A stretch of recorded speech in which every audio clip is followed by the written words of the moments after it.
Nutrición Imperfecta con Marta Mármol.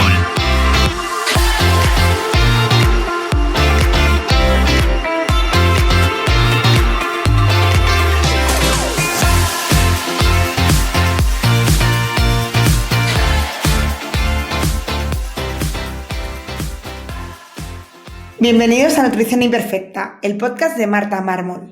Un lugar para aprender a cuidarte y a empezar a ver la nutrición como una aliada para recuperar tu salud y encontrarte mejor. Te recuerdo que puedes descargarte mi ebook gratuito Síntomas digestivos de la gran epidemia en martamarmol.com/ebook. Y si quieres que te acompañemos en tu caso particular para recuperar tu salud, puedes reservar consulta con cualquier persona del equipo, tanto de nutrición como de psicología, en martamarmol.com.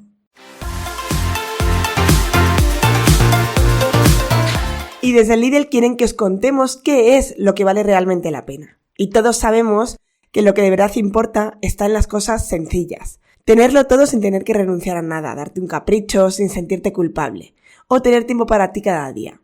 Porque vivir sintiéndote bien contigo mismo es lo que vale la pena. Descansar, compartir una comida sin mirar el reloj, reírte fuerte, abrazar sin prisa, ver a los tuyos aunque sea un ratito, eso también vale la pena. Y claro, también vale la pena disfrutar de una buena comida, de lo fresco, lo sabroso, lo bien hecho, de esto que dices, esto sí merece la pena. Y en Lidl lo saben, por eso eligen la calidad sin renunciar a la cantidad. Cuidan cada producto y a sus proveedores y todo al mejor precio. Porque ayudarte a vivir mejor, a llenar tu mesa sin vaciar tu bolsillo, poder cocinar para ti despacito, pero con buena letra, y a disfrutar cada pequeño gran momento. Y es algo por lo que comprar en Lidl. Lidl vale la pena. Bienvenidos a Nutrición Imperfecta. En el episodio de hoy vamos a hablar del sesgo de género en la salud, ya que la ciencia y la medicina han avanzado mucho durante estos últimos años y décadas, pero todavía arrastramos algunas inercias que condicionan cómo se investiga, cómo se diagnostica y cómo se trata.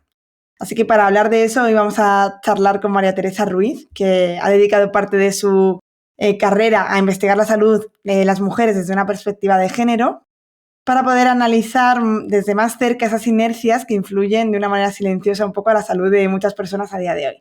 Así que bienvenida, María Teresa, muchísimas gracias por dedicarnos este ratito y tu conocimiento. Y antes de empezar a hablar de todo esto, quiero que te presentes, que nos cuentes quién eres, a qué te dedicas y cómo has llegado a dedicarte a esto.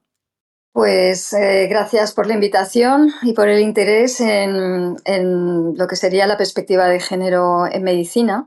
Yo soy médica, especialista en medicina preventiva y salud pública, catedrática en la Universidad de Alicante en esta disciplina y efectivamente llevo ya 30 años investigando y haciendo docencia en temas relacionados con la salud de las mujeres desde la perspectiva de género.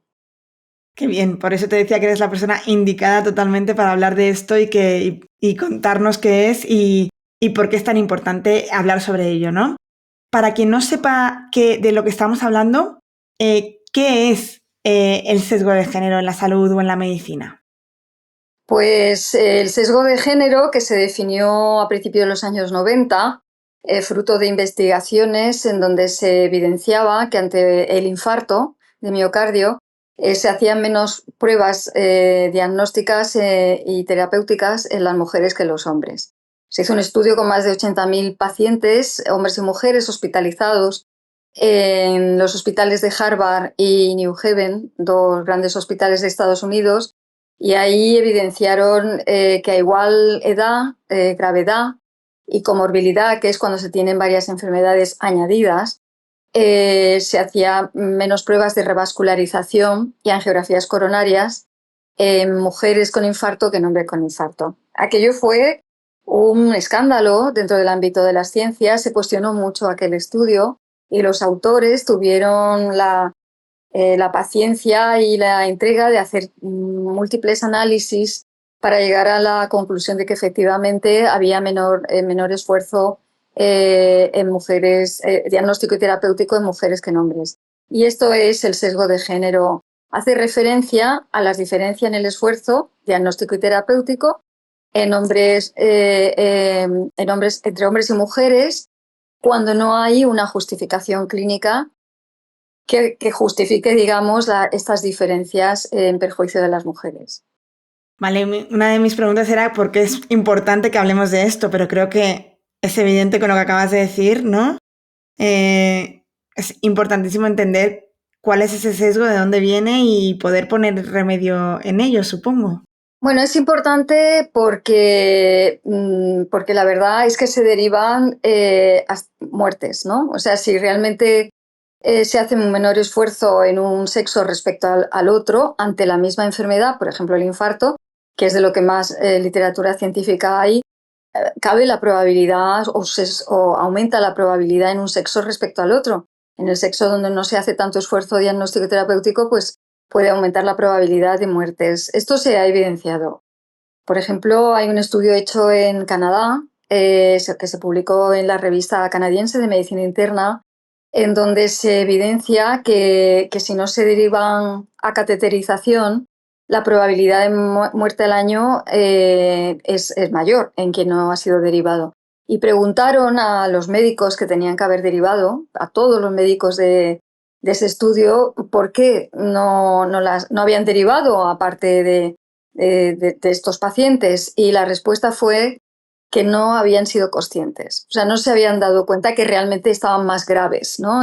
O estaban suficientemente graves como para ser derivados y derivadas a cateterización. O sea que el impacto puede ser en términos de mortalidad, pero puede ser también en términos de morbilidad, decimos. O sea, que te quedes con un problema crónico o una discapacidad y minusvalía, derivado de un esfuerzo, como digo, diagnóstico y terapéutico, pues haya un efecto secundario que te imposibilite volver a trabajar. Claro. O como hemos estudiado, o nosotros en temas de espondiloartritis, pues que a los hombres sí que les hace más movilidad en el puesto de trabajo, pero a las mujeres no tanto, y muchas de ellas dejan su trabajo. Es decir, que hay consecuencias de mortalidad, morbilidad y calidad de vida. Sobre todo lo que voy a decir, calidad de vida totalmente.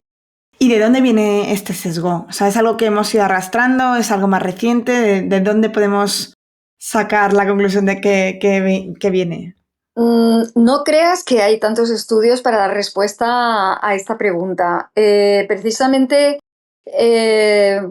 como nosotros, el equipo de Alicante, ¿verdad? Junto con especialistas del Hospital de Alicante, hemos trabajado, por ejemplo, en sesgos de género, como decía, en la espondiloartritis, donde hay una mayor demora en mujeres que en hombres, desde el comienzo de los síntomas hasta el diagnóstico.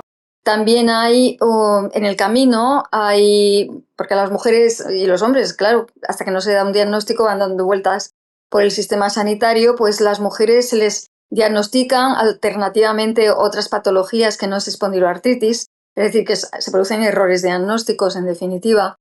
Por ejemplo, pueden ser confundidas. La espondiloartritis es una enfermedad inflamatoria. Itis significa inflamación. Espóndilo de la columna vertebral, pero también afecta a articulaciones periféricas.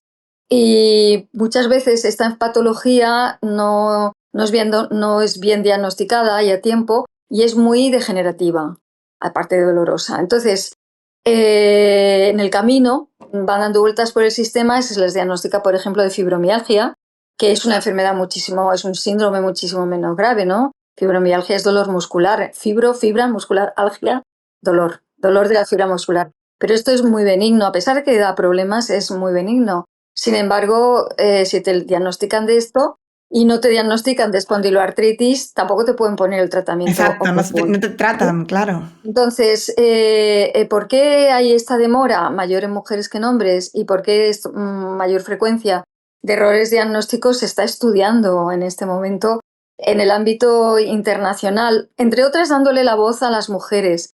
En el sentido, por ejemplo, en el Reino Unido, en el año 2021, hace poquito, han lanzado la primera estrategia de salud de las mujeres en todo el Reino Unido.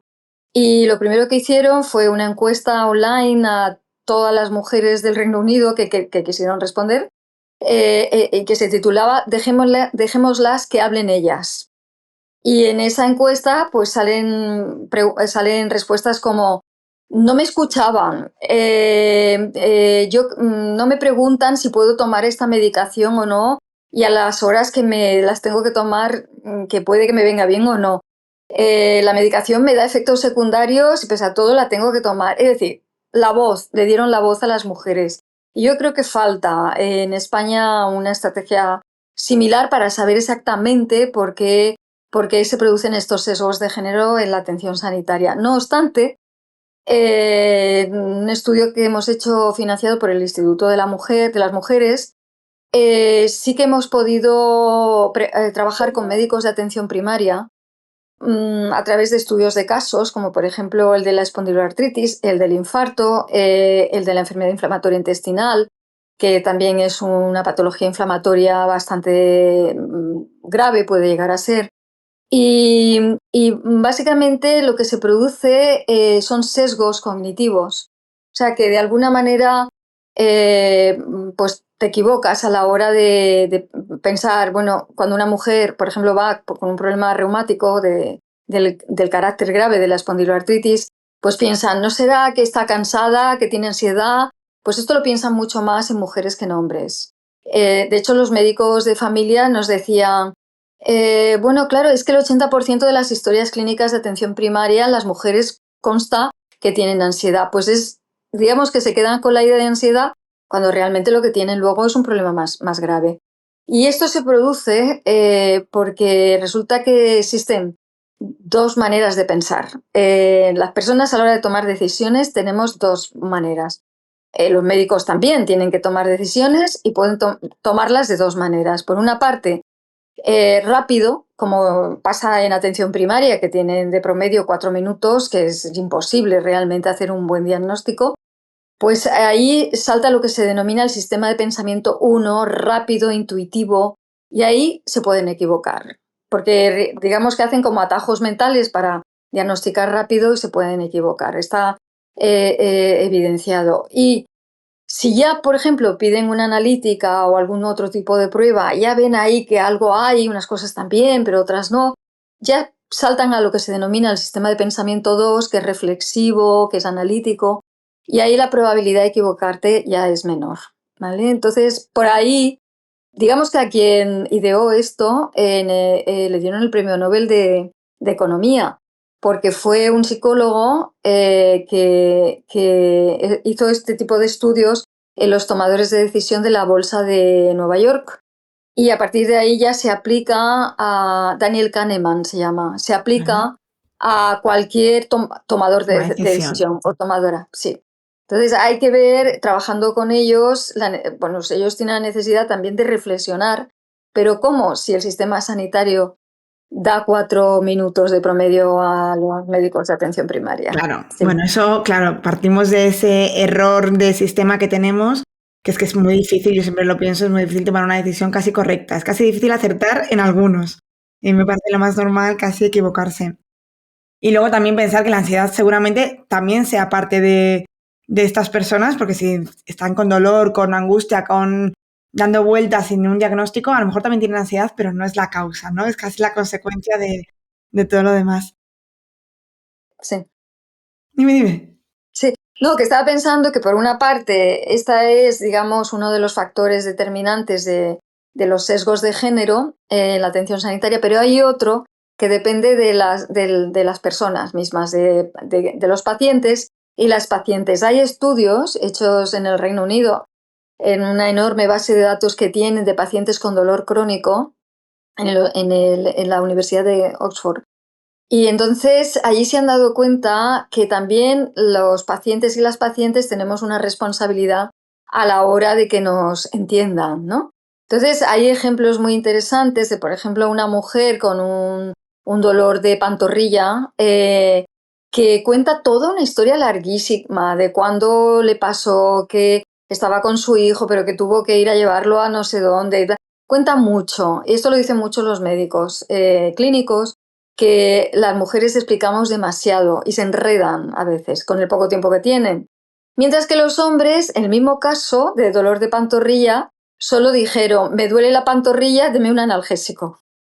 Claro, digamos que las dos cosas tienen pros y contras, porque está bien que las mujeres explicándonos pues puedan tomar algunos indicadores los médicos a la hora de diagnosticar, pero también cuando el hombre da tan poca información tampoco ayuda al diagnóstico, Claro, ¿vale? Entonces la idea muchas veces es que las mujeres recortemos el discurso y vayamos directamente al grano, para que no piense que tenemos ansiedad y otras historias ya. de salud mental, más que un problema físico que a veces existe. Bueno, sí, claro.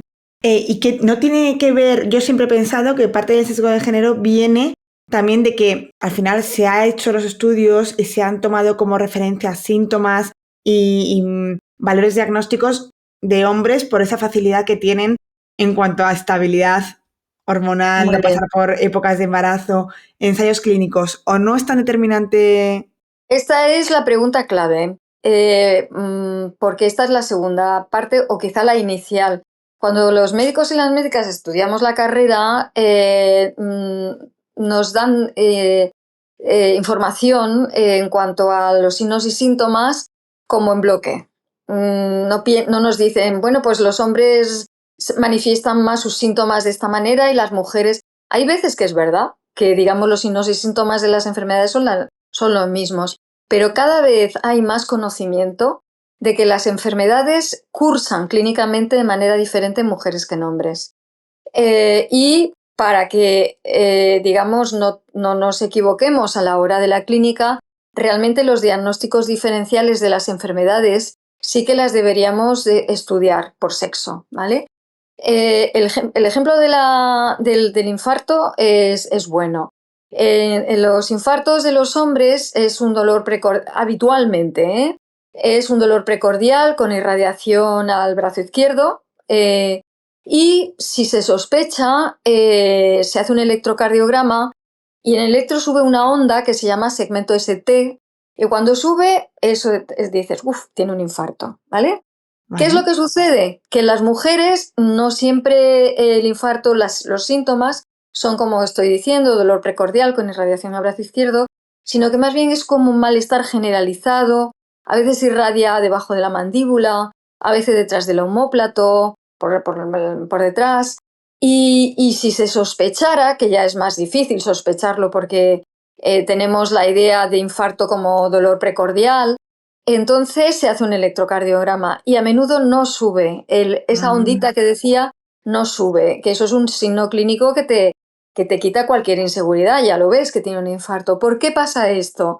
Pues vaya, según los cardiólogos, según los estudios que hay, es porque muy a menudo el infarto de los hombres es en vasos sanguíneos grandes y ahí sube el segmento ST.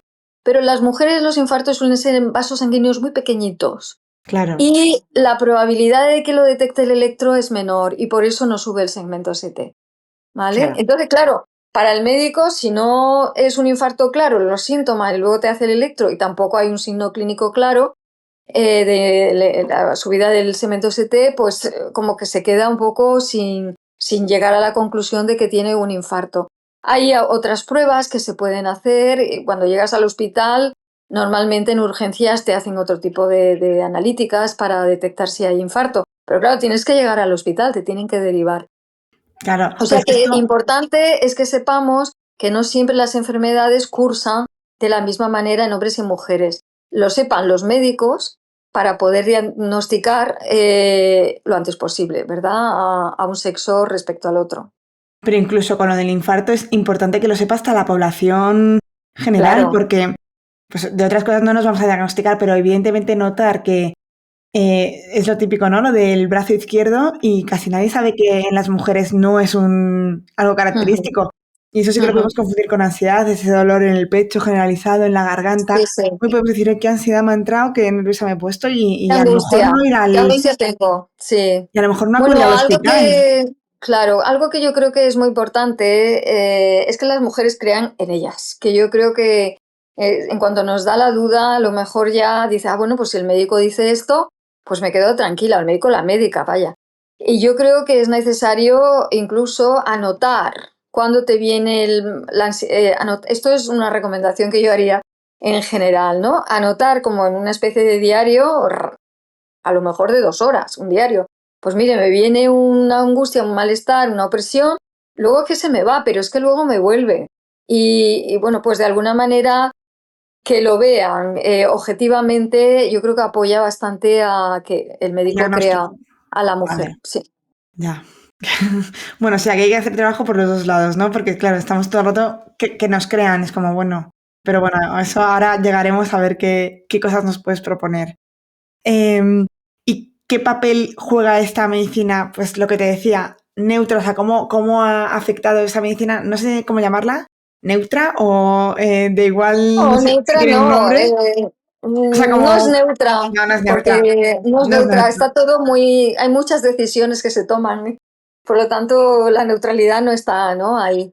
¿Qué papel juega, O quieres sea, decir, ¿cómo ha este tipo afectado? de... Me refiero, ¿cómo ha afectado bueno, como decíamos al principio, a mortalidad como morbilidad, pero ¿en qué patologías, no me salía la palabra, en qué patologías diagnósticos se ve más influenciado esta medicina más estándar de lo masculino, por así decirlo, y no teniendo en cuenta esas variabilidades que tiene la mujer? Pues mira, en el año 2012 ya salió un informe que se llama EMBO Report, informe EMBO, dedicado al tema de las diferencias por sexo y de género en patologías. Identificaban 54 diferentes patologías de todo tipo, la diabetes, por supuesto el infarto, muchas enfermedades reumáticas, digestivas, por ejemplo la enfermedad inflamatoria intestinal, que hay dos, ¿no? El Crohn y la colitis ulcerosa, son enfermedades inflamatorias, la colitis ulcerosa con unas úlceras. Nosotros tenemos hecha investigación con el equipo de digestivo del Hospital General de Alicante, financiada por el Fondo de Investigación Sanitaria, y no es raro que a las mujeres las etiqueten de: usted, señora, no, no es nada, tiene síndrome del colon irritable, tiene estrés, tiene ansiedad, lo que tiene que relajarse, una buena higiene digestiva, tal. Cuando realmente esto lo hemos evidenciado en el estudio que hemos hecho en varios hospitales de la Comunidad Valenciana, lo que tenía era úlceras infectadas por colitis ulcerosa, ¿no? Entonces, esto es Imagínate. menos común en los hombres. O sea, los hombres sí que van buscando descartar enfermedad inflamatoria, y sin embargo las mujeres viven más tiempo hasta que se les diagnostica finalmente con la etiqueta de síndrome del colon irritable, porque existe un estereotipo de que las mujeres tenemos más problemas funcionales, que significa mm, mentales, ¿no? Nerviositas. Nerviosas, sí. Sí, sí, histéricas, ansiosas.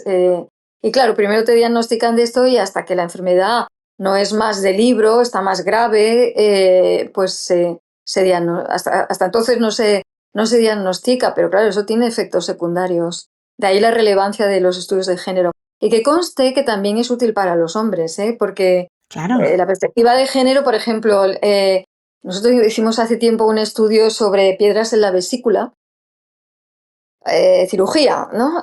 Por piedras en la vesícula, y a los hombres los operaban a cielo abierto con más frecuencia que a las mujeres, y nos llamó la atención, ¿no? A las mujeres por una endoscopia, tal, lo quitaban. Entonces parecía que era un sesgo de género, ¿no? Y además los hombres estaban más tiempo encamados, hospitalizados, las mujeres menos.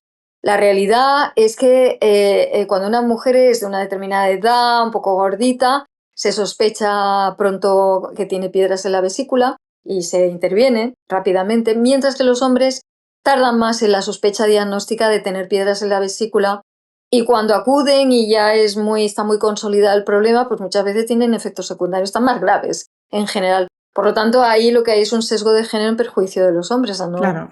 detectarla a tiempo.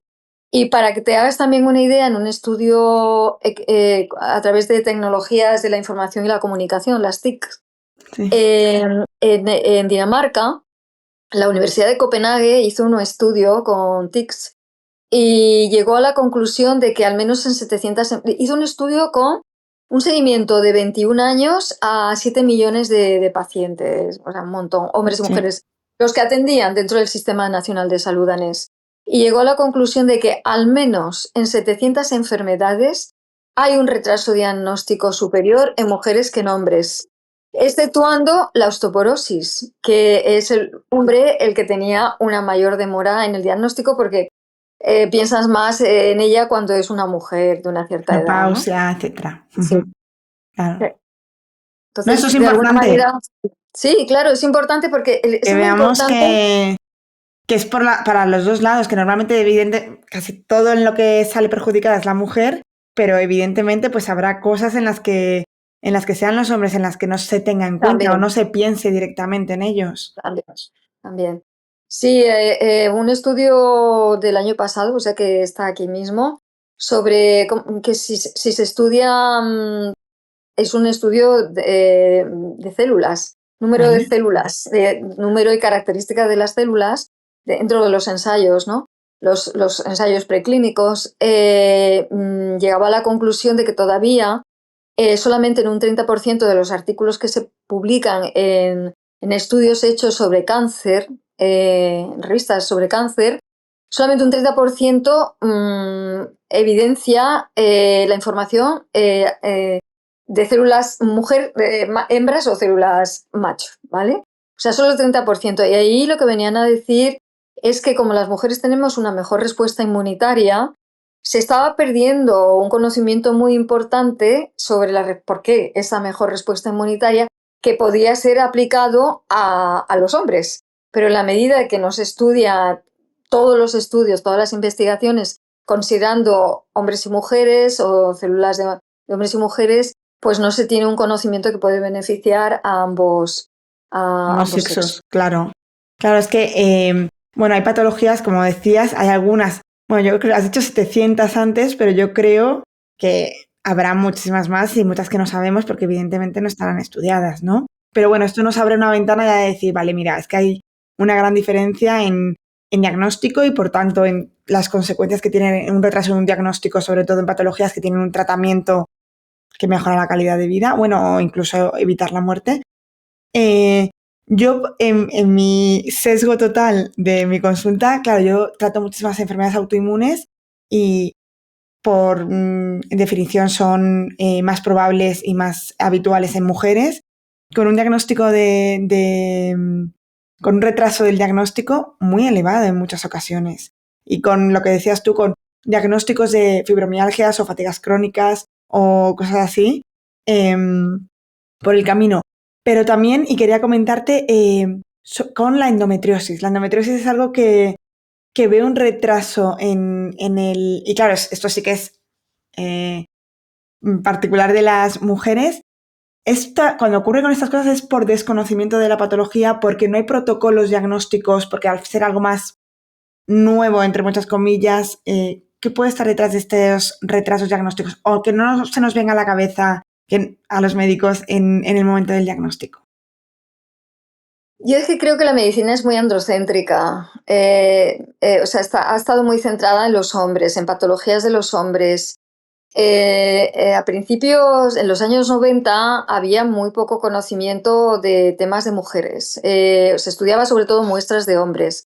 Se estudiaba tanto en cuanto al curso de las enfermedades, la historia clínica, cómo era, ¿no? Cómo evolucionaba más en hombres y luego pues se referían a esto a mujeres, se aplicaba a mujeres. Con los ensayos clínicos pasa exactamente lo mismo. No es que pasaba, es que sigue Sí. pasando.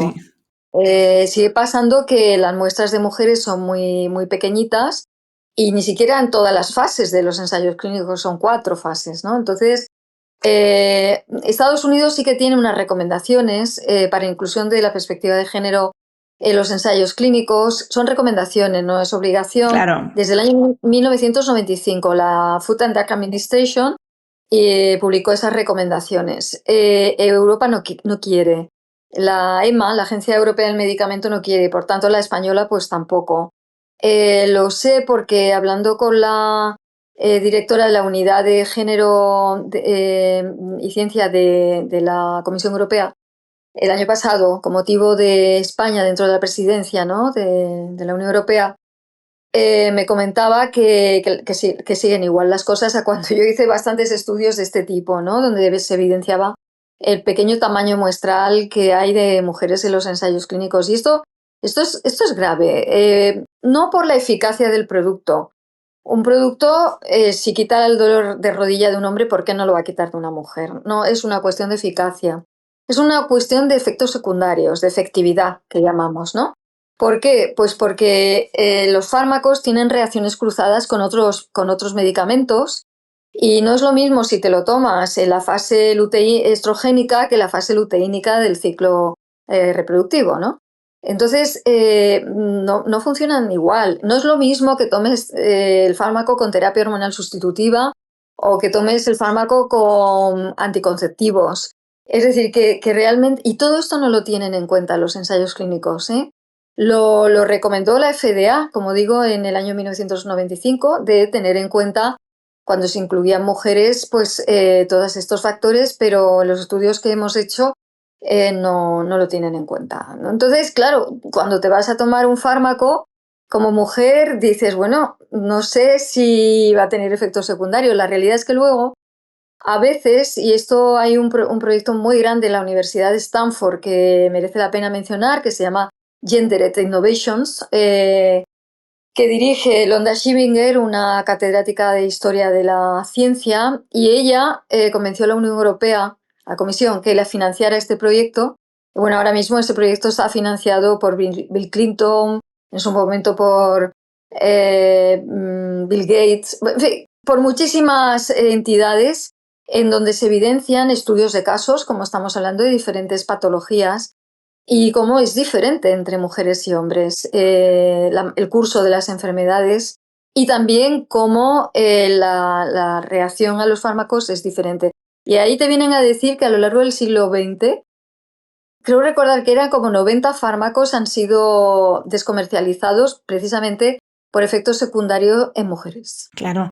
Es que cuando hacemos un ensayo clínico, que al final son 4 fases para ir viendo diferentes cosas, cuando metemos a pacientes sanos, aunque sea, sí que ya se podría analizar, porque entiendo esa exclusión de mujeres embarazadas, por ejemplo. Es un riesgo que, bueno, pero sí que ya después, mujeres en diferentes momentos del ciclo, e incluso ya diferentes fases como una menopausia o cosas así, es que las hormonas son fundamentales en cualquier proceso. Entonces es fundamental entender cómo funciona algo y cómo afecta eso, lo que decías, ¿no? Ya no es tanto si es efectivo o no. Si es eficaz, lo Exacto, si es es. eficaz, si tiene, si es efectivo, ¿no? O si tiene efectos secundarios que muchas veces son casi Los peor tiene. los Sí. efectos secundarios sobre también además de nuevo ese ciclo menstrual que puede ocurrir también.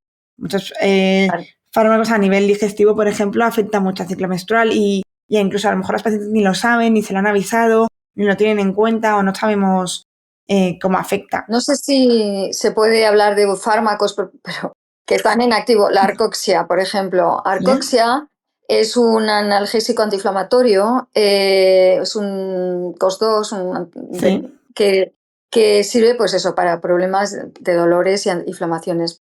¿Cuál es el problema? Que, por cierto, hay muy pocas mujeres que han participado en los ensayos de arcoxia porque los hemos estudiado y publicado, ¿eh? Vale. Pues, ¿cuál es el problema? Que normalmente se prescribe para personas que tienen inflamaciones, que son más frecuentes con los años.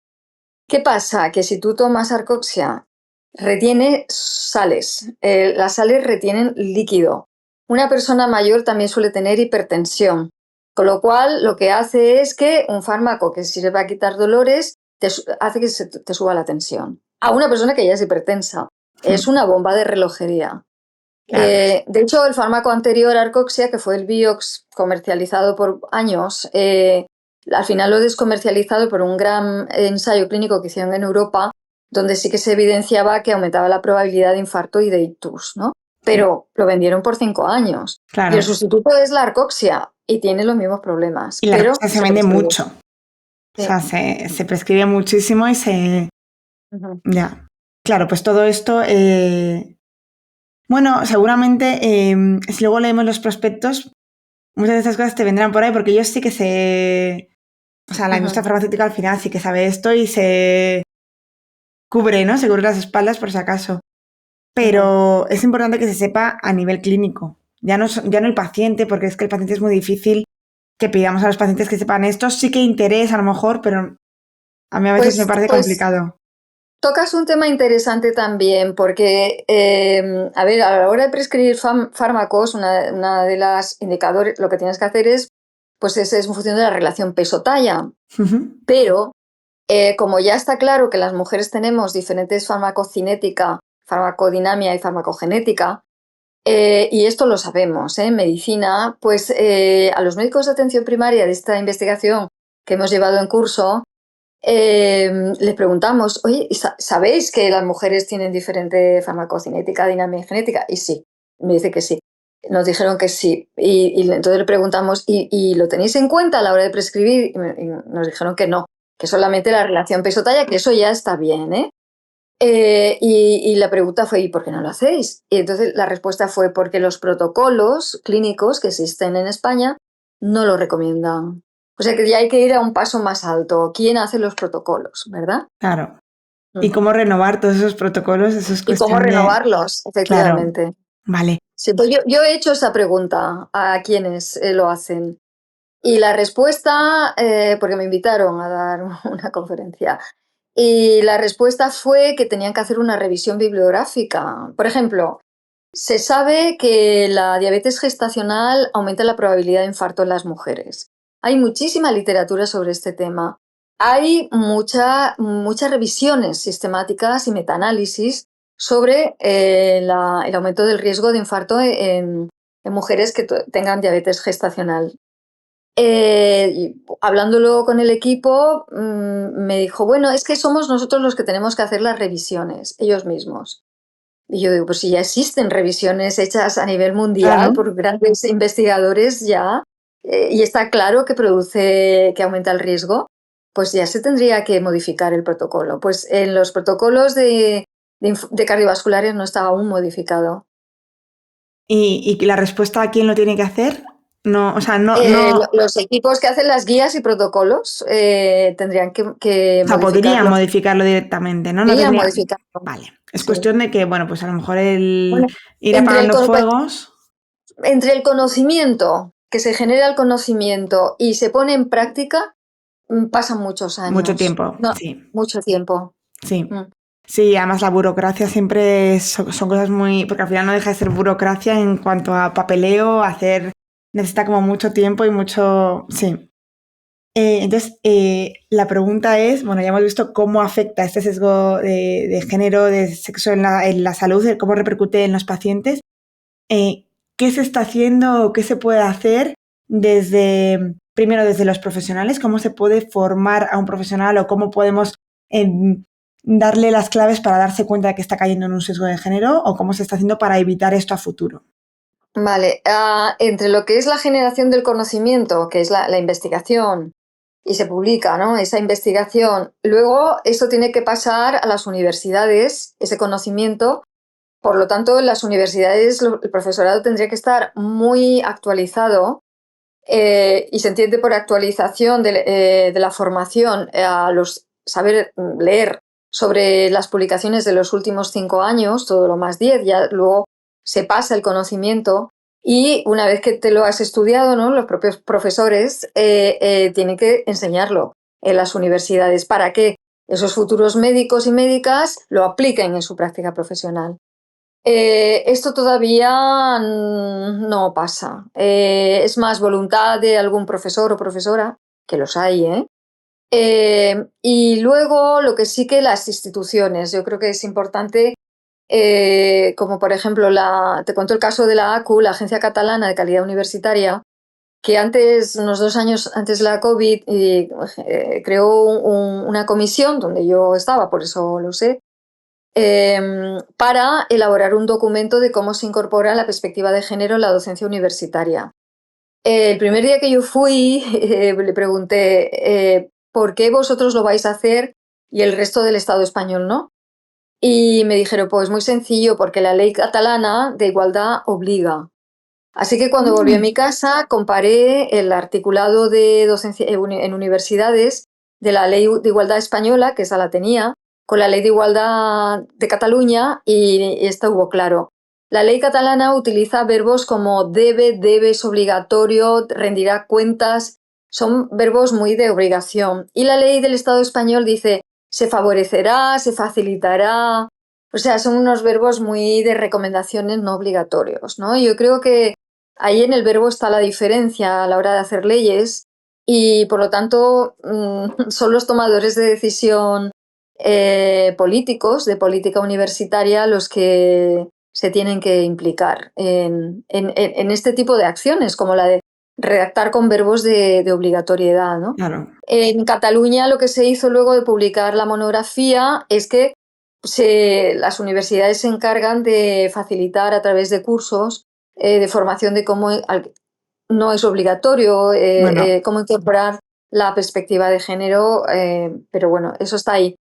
Luego está la Xarxa Vives, la red de universidades catalanoparlantes, que bueno, la Comunidad Valenciana está dentro de ello, y ahí lo que han hecho son monografías por carrera universitaria. La hicieron en valenciano, yo he hecho la de medicina y género, claro, pero luego la hicieron en inglés, está traducida, luego está en castellano y en Galicia creo que la tradujeron al galego, todas estas guías. Y bueno, pues de alguna manera hay una voluntad política y luego tiene que haber una voluntad profesional, claro, de aprender cómo se incorpora. Que no es otra cosa vale. realmente que estar al día, porque ahora mismo casi Exacto. todos los artículos salen publicados evidenciando qué pasa en las mujeres y qué pasa en los hombres. Es Con la diabetes, por ejemplo. actualizarse con Sí, con todas las letras. Vale. sí. Y a lo mejor también cambiar un poco el chip en algunas cosas, ¿no? Como que son muy claras o muy llamativas. Y no caer a lo mejor, siempre que pensemos en la ansiedad, ¿no? Pensar un poco más allá. Sí. Lo que pasa es que ellos mismos ha sido muy útil y yo agradezco mucho a los 46 médicos de 6 comunidades autónomas que hemos entrevistado y trabajado con ellos. Ellos mismos te dicen, es que yo no sé por qué lo hago. O sea, Ya. realmente esto se denomina sesgo cognitivo inconsciente. No sabes por qué, pero la realidad también ayuda mucho que las historias clínicas ya conste lo de ansiedad en el 80% de las historias clínicas de Claro. mujeres, ¿no? Sí, sí. ¿Ves? Sí. Vale. Yo lo que creo que es muy importante que las mujeres tengan claro, y no quiero que se me olvide, que la detección precoz es fundamental. O sea, hay que insistir, ¿no? Hay que insistir, hay que ir con tu libretita, mira, esto me pasa, anotado, porque parece que no, ahí ya ves que hay una persona seria que se ha tomado la molestia en anotar lo que le pasa, cuándo le pasa, en qué situaciones, ¿no? Y porque esto da pistas a veces también a los médicos, ¿vale? O sea, Yo creo era que es muy importante. recomendaciones, tener todo bien apuntado y al grano, Sí. ¿no? Ir al grano, efectivamente, sí, sí, esto Vale, es porque te iba a importante. preguntar recomendaciones para nosotros desde casa, cómo podemos intentar evitar o Pues reducir estas esto. dos, sí, serían muy importantes. Yo he hecho un trabajo con mujeres y ahí tenemos como un decálogo. ¿Vale? Sí, pero bueno, estas dos son bastante importantes, ¿no? Como que te vean seria, ¿no? Que no. Hay una cosa que es un estudio hecho, un estudio donde recoge a muchos estudios sobre el tema de la apariencia. Pues ¿Vale? la apariencia importa. La apariencia no puedes ir muy mal vestida, zarrapada, ¿no? Desaliñada. Ujú. Desaliñada. Esto hace que Afecta. afecta a que se toman menos en serio a las mujeres, lo que dicen los estudios. Pero tampoco va a ir muy arreglada y Te de iba a decir, peluquería. digo, a mí me viene una persona muy arreglada. Digo, Tampoco, no, porque si te vale, ven así, te ven demasiado, bueno, pues tiempo ha tenido de ir a la peluquería, no claro. está tan mal. Parece mentira, pero esto es importante. A ver, Entonces, es pues, que no, y yo claro, no dejamos de ser, o sea, los médicos no dejan de ser personas, entonces ese sí, prejuicio previo sí, va a estar. sí. Y luego, Mm. si estás más cómoda con una mujer que con un hombre, médico, médica, pues intenta cambiar a una mujer Solicitarlo. o a un hombre. O sea, realmente, pero con lo que estés más cómodo, esto también es importante cambiarlo. Desde luego, los médicos de cabecera, los LAS, hacen un trabajo encomiable porque, bueno, pues igual vas un día, vas al siguiente y te conocen. Es como tú, por eso se dice médico de cabecera, porque te va conociendo a lo largo de la vida y esto te da mucha pista al médico, ¿no? Pero por otra parte, el tener poco tiempo, pues es un problema. Pero bueno, tienen poco tiempo, pero tú puedes seguir yendo, ¿no? Ya. Lo que pasa es que si sigues yendo, igual te toman como pesada, ¿no? Por eso yo creo que lo de anotar y que se vea una seriedad, ¿no? Sobre el papel, las dinámicas del dolor o de la manifestación, el mareo o lo que sea, cuando ocurre, con quiénes ocurren, si es por la mañana, levantarme, o sea, como una cronología, ¿no? de la sintomatología anotada. Esto es bastante útil, porque el Vale, médico te ve como una persona seria, ¿no? vale. Tú como de manera personal, opinión personal, como persona que te dedicas a esto y lo ves continuamente, ¿qué, qué ves, qué futuro ves a esto? ¿Cómo crees que va a avanzar? ¿Va a evolucionar rápidamente y va a haber cambios? ¿O crees que le quedan muchos años para poder esto aplicarse de una manera efectiva? Pues fíjate, si en las carreras de medicina, por ejemplo, pero en otras también, hubiera en cada asignatura, por ejemplo, en neurología o en neumología o en cardiología o en reumatología, se diera solamente 2 horas, 2 horas porque las sesiones suelen ser de 2 horas normalmente de clase, de reumatología desde la perspectiva de género, o neurología o cardio. Esto se hace en universidades fuera de España y ya metieras esa semillita dentro de los estudiantes de medicina, eh, pues sería muy importante. O sea, es poco lo que hay que hacer. Avanzaríamos. Ahora, si se da una asignatura optativa, como ahora se está poniendo, es que todo el mundo, todos los médicos no optan, todos los Claro. estudiantes no optan, con lo cual habrá médicos que estarán formados desde la perspectiva de género, los que opten y otros que no. En el mundo hay una movida importante. Por ejemplo, en todos los países escandinavos, en las universidades, desde el año 2000 tienen la perspectiva sexo-género en la carrera de medicina. Pero aquí en España, pues está costando, está costando. En general está costando. La medicina se resiste porque también tú tienes las asignaturas ya muy bien programadas y de pronto diles a alguien, no, mira, déjame 2 horas para que expliquemos la neumología desde la perspectiva de género. Pues igual. Pero bueno, es lento, es un cambio lento. Lo que pasa es que percibo que ya es como un poco una mancha de aceite que se va expandiendo. Cada vez hay más interés por ejemplo, en las asociaciones de especialidades médicas. A ciertas especialidades en sus congresos y aquí te invitan, ¿no? Me invitan a ir a hablar o a quien sea, ¿no? Invitan. Y también los grupos de investigación que existen en España, pues están interesados, por lo menos en recibir esa información. Pero bueno, Ya es. yo lo veo lento, lo veo lento. Pero creo que mantenido irá expandiéndose la mancha de aceite. Genial, pues ya como para finalizar, quiero que dejes un mensaje a quien, o sea, un mensaje que te gustaría dar a las personas que nos están escuchando hoy que están interesados en perspectiva de género, ya sean pacientes o profesionales, y que quieras, ¿no? Como los titulares y conclusiones. Pues a los profesionales que se hagan una revisión bibliográfica en PubMed, en Medline, nuestras bases de datos científicas, para actualizar desde la perspectiva de las diferencias por sexo y de género su especialidad. Porque hay mucha evidencia. Yo que visito muchas especialidades, el autismo mismo, que una estudiante de TFG se empeñó en hacer el trabajo fin de grado de autismo, pues hay evidencias de diferencias y de mayor demora en las niñas que en los niños. Sí, Porque las niñas hablamos más, bueno, las mujeres en general hablamos antes y más deprisa, y hay un fenómeno que se llama de enmascaramiento y es que parece que la niña está bien porque como habla, mientras que los niños sí que se nota más, les afecta más a la movilidad y sí pero sí que se les nota antes y se diagnostica antes. Pero bueno, en general hay mucha evidencia de diferencias por sexo. O sea, a los profesionales una actualización de su de su especialidad campo, desde la claro. perspectiva de su campo. Y a las mujeres un poco que Lo confíen que me en has dicho.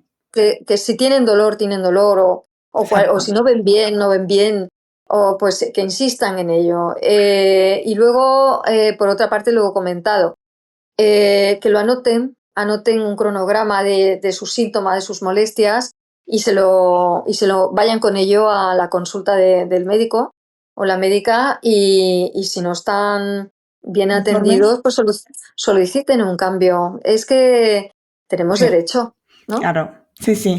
No, me gusta el consejo de que confíen, porque es que al final quien sabe más sobre lo que sentimos somos nosotros mismos, que al final intentamos expresarlo y explicarlo, pero que a veces nos hacen dudar o no lo vemos suficiente, ¿no? Suficiente como para ir al médico, ay, no lo sé.